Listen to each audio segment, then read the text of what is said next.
से what do you think about peak state of mind?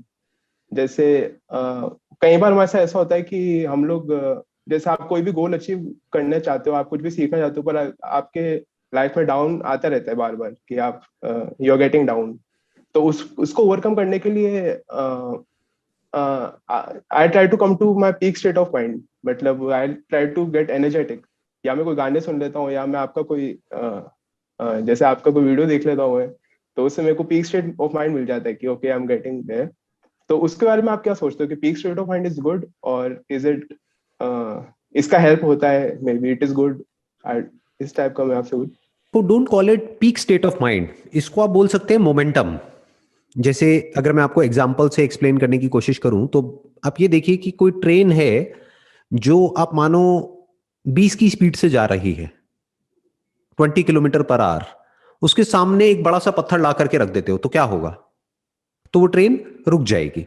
क्यों? क्योंकि मोमेंटम नहीं है ना। चलना शुरू ही हुई, यानी 20 किलोमीटर की स्पीड पे आई, धीरे धीरे चलना शुरू हुई, सामने पत्थर आया, रुक गई। अब एक दूसरा एंगल देखते हैं। एक ट्रेन है जो मोमेंटम में आ चुकी है, मानो 100 की स्पीड पर जा रही है, और उसके सामने बड़ा पत्थर, क्या हम पूरी बड़ी एक दीवार खड़ी कर देते हैं, तो क्या होगा? तो वो निकल जाएगी। तोड़ते हुए निकल जाएगी, उस दीवार को ही तोड़ देगी। तो इसी तरह से इसको आप बोल सकते हो मोमेंटम। तो ऑलवेज थिंक कि मेरे को मोमेंटम कैसे मिलेगा, नॉट अ पीक स्टेट, क्योंकि पीक तो फिर वैली की तरफ जाएगी। मतलब जो पीक स्टेट है उसको आप सस्टेन नहीं कर सकते। तो right. Think more about momentum, कि जो भी मैं करना चाहता हूं उसकी तरफ मोमेंटम कैसे गैदर करूं कि मेरी सारी एनर्जीज उस डायरेक्शन में लग जाए, सारे थॉट्स एक ही डायरेक्शन में भागने लग जाए, और किसी भी प्रॉब्लम के मेरे को अलग अलग साइड्स नजर आने लग जाए। जैसे हम कहीं भी जाकर के फंसते हैं तो नॉर्मली क्या होता है कि अगर हम ठंडे दिमाग से देखते हैं तो हमको बहुत सारे रास्ते नजर आ जाते हैं। लेकिन अगर बहुत ज्यादा एक्साइटेड हो जाते हैं, यानी जिसको आप पीक स्टेट कह रहे हो, तो हो सकता है एकदम से प्रॉब्लम आई तो आपको गुस्सा आएगा, आपको ऐसा लगेगा कोई मुझे रोक रहा है आगे बढ़ने से, तो आप फ्रस्ट्रेशन आएगा आपके अंदर। बट अगर आपके अंदर मोमेंटम होगा, यानी एक रिदम होगा, एक तरह से आप फ्लो की स्टेट में आगे बढ़ रहे होगे, तो आप मेंटली प्रिपेयर्ड होगे कि आगे कुछ भी मुझे नजर आ रहा है, फटाफट से सॉल्यूशन निकालते चले जाना है और आगे बढ़ते चले जाना है। तो आप इसको बोल सकते हो more of a solution oriented momentum, जिसको हमको गैदर करना होता है लाइफ में कुछ भी बड़ा अचीव करने के लिए। कि प्रॉब्लम्स आती है, फटाफट से सॉल्यूशन निकालो, आगे बढ़ो, सॉल्यूशन निकालो, आगे बढ़ो, तो मोमेंटम गेन कर लो। अब ये मोमेंटम कैसे गेन करेंगे? जैसे फॉर एग्जांपल आप बिजनेस करना चाहते हो, बिजनेस में आप कुछ बड़ा करना चाहते हो, तो मोमेंटम कैसे गेन करें? जो भी आपका आइडिया है, माइंड में जो चल रहा है, उस आइडिया को रिफाइन करते चले जाओ। Talk with as many people as possible.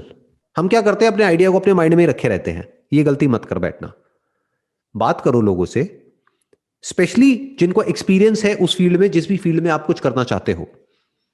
अब उस फील्ड को हम ब्रॉड भी कर सकते हैं, मतलब नैरो नैरो कैसे होगी वो फील्ड? मतलब एक पॉइंट भी हो सकता है कि आप उन्हीं लोगों से बात करो, अगर आप बिजनेस में एक्सपोर्ट में करना चाहते हो तो आप उन्हीं से बात करो जो एक्सपोर्टर्स हैं। दूसरा क्या हो सकता है, आप बिजनेस वाले लोगों से बात करो, आप एंटरप्रेन्योर से बात करो। ये दूसरा ऑप्शन है। जरूरी नहीं है कि वो एक्सपोर्ट फील्ड से हो, लेकिन ब्रॉडली एक एंटरप्रेन्योर का दिमाग तो अलग ही चलेगा ना। राइट। राइट। तो जो भी हमारे कांटेक्ट में एंटरप्रेन्योर्स हैं, आपके कांटेक्ट में आपके रिलेटिव्स हैं या और कहीं कोई हैं जो सक्सेसफुल हैं अपनी अलग किसी भी फील्ड में, उनसे जाकर के अपना आइडिया डिस्कस करो और कंस्ट्रक्टिवली आराम से ठंडे दिमाग से सुनो।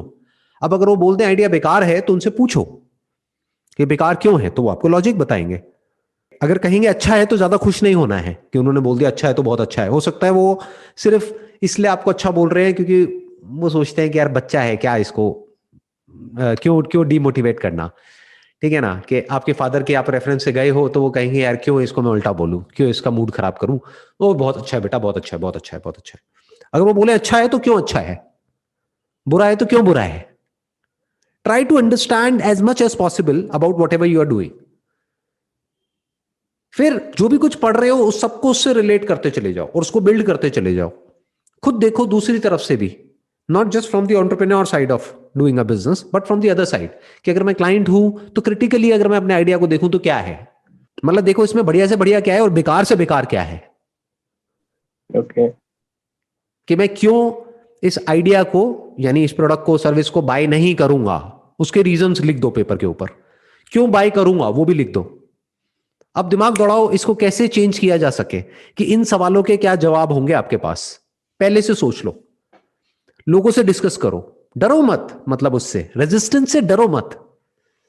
आपको एक बहुत बड़ा सीक्रेट बताता हूं लाइफ का, मतलब क्या होता है जैसे ही हम कुछ भी अलग करते हैं ना, अलग मतलब क्या, अपने कंफर्ट जोन से बाहर कुछ करते हैं, या दुनिया में जो भी कुछ लोग कर रहे हैं उससे अलग करते हैं, या जो भी आपका फैमिली बैकग्राउंड है उसमें आज तक जिस तरह से काम होता आया है उससे अलग तरीके से कुछ आप करने की कोशिश करते हो, तो क्या होता है, हमको मिलता है रेजिस्टेंस, अंदर से भी और बाहर से भी। मतलब अंदर भी आपके कॉन्फ्लिक्ट होगा, एक रेजिस्टेंस आएगा, बार बार वो कंफर्ट जोन आपको याद आएगा, जो पहले करते थे वो याद आएगा, बार बार माइंड कंफ्यूज होगा, एक अंदर से रेजिस्टेंस आएगा, वो आपको रोकेगा आगे बढ़ने से। जो मैंने अभी ट्रेन का एग्जांपल दिया था ना, वो 100 की स्पीड तक ट्रेन को जाने ही नहीं देगा, प्लस बाहर से भी रेजिस्टेंस आएगा। अब इस रेजिस्टेंस को फ्यूल बना लो, इस रेजिस्टेंस को रेजिस्टेंस की तरह मत देखो, इसको फ्यूल बनाओ, इसको फीडबैक की तरह देखो, make it a feedback loop, कि कोई भी कुछ भी बोल रहा है उसको अपने उसमें इंजन में डालते चले जाओ और स्पीड बढ़ाते चले जाओ, स्पीड कम नहीं करना है। यानी किसी ने अच्छा बोल दिया तो एक्साइटेड नहीं होना है, किसी ने बुरा बोल दिया तो परेशान नहीं होना है, उसके एंड तक जाना है, उसके कॉज तक जाना है, और डीपली समझ लेना है कि मैं क्या कर रहा हूं, क्यों कर रहा हूं, इसकी वजह से क्या होने वाला है, अभी क्या होने वाला है, आने वाले टाइम में क्या होने वाला है, और प्लस छोटे से छोटे लेवल से मैं इसको शुरू कैसे कर सकता हूं। मोस्ट इंपॉर्टेंट, बिजनेस में जो हम सबसे बड़ी गलती करते हैं वो क्या है, प्लानिंग ही करते रह जाते हैं अपने माइंड में, कि जब ये आइडिया मेरा परफेक्ट हो जाएगा तब मैं करूंगा। That is not about gaining momentum, वो तो आप अपने माइंड में ही कुछ का कुछ ख्याली पुलाव पका रहे हो। जब ग्राउंड रियलिटी जब करने जाओगे तो देखोगे यहां तो कुछ और ही हो रहा है, तो लॉन्च इट, वेट मत करो, जो माइंड में आ रहा है उसको छोटे से छोटे लेवल पर लॉन्च कर दो फटाफट से। टारगेट होना चाहिए कि मेरे को अगले 15 दिन में लॉन्च करना है इसको, और फिर लॉन्च करके फिर देखना है कि क्या होता है क्या नहीं होता है। ऐसे नहीं बैठ करके अपने माइंड में कुछ भी सोचता चला जा रहा हूं। तो फिर लॉन्च करने के बाद में प्रॉब्लम्स आएंगी, उसको ठीक करो, फटाफट से मोमेंटम गेन करो, दिमाग दौड़ाओ कि मैं पहली सेल कैसे निकालूं। इस तरह से आगे बढ़ना होता है। फिर क्या होता है, एक स्टेट ऐसी आ जाती है जब पूरी आपकी सारी एनर्जी, सारा कुछ एक ही डायरेक्शन में भागने लग जाता है, फिर वो जो आपका आइडिया है वो बड़ा होने लग जाता है। एक और क्वेश्चन मुझे था कि मैंने आपके काफी सारे वीडियोस देखे थे, उसमें आपने बताया था कि जो क्वेश्चनिंग होती है, क्वेश्चनिंग इज इंटेलिजेंस बेसिकली। तो अ, मेरे को आप एक एग्जांपल के थ्रू बता सकते हैं कि जैसे कैसे हम क्वेश्चंस के लेयर्स में जाके उस लेवल पे आए कि जहाँ से कोई और बचे ही नहीं आंसर, मतलब वही बच जाए एक आंसर। तो वो कैसे मतलब किया जाता है, मेरे को जैसे समझ नहीं आता कि कोई सोल्यूशन जैसे मुझे पता करना है, कोई मेरे प्रॉब्लम आ गई हो। बेसिकली तो मैं तो क्वेश्चन पूछना मेरी आदत है ही नहीं माइंड में, कि मैं क्वेश्चन पूछता नहीं ज्यादा, मैं बस जैसे मुझे करना है तो ठीक है, इट्स अ गुड आइडिया, ये कर लेंगे, पर इतना डीप में जाके मैं सोचता नहीं हूँ। तो क्वेश्चनिंग मेरे को बेसिकली वो पता करना है, कैसे हम क्वेश्चनिंग कर सकते हैं और कैसे उसके नीचे मतलब डीप में जाके हम लोग कैसे क्लैरिटी ला सकते हैं। अभी मैं उसी चीज का आपको आंसर दे रहा था। इनफैक्ट आपके पीछे मुझे 2 पोस्टर्स लगे हुए दिख रहे हैं, एक में बिल गेट्स है, एक में स्टीव जॉब्स है, राइट? तो देखो वो किस तरीके से सोचते थे, उनकी ऑटोबायोग्राफी पढ़ो दोनों की, देखो दोनों की थॉट प्रोसेस कितनी अलग है और क्या सेम था दोनों की थॉट प्रोसेस में। ऊपर ऊपर से देखोगे तो बिल्कुल अलग है, फंडामेंटली देखोगे तो सेम है। ऐसे समझना होता है, क्वेश्चन करो ऐसी क्या सिमिलैरिटी थी दोनों में, दोनों की थिंकिंग में, जो दोनों इतना आगे तक गए बिजनेस में। दोनों ने अपने अपने तरीके से दुनिया को मैसिवली इंपैक्ट किया और मैसिवली चेंज किया, और दोनों में क्या अलग था, अब उससे आप क्या सीख सकते हो।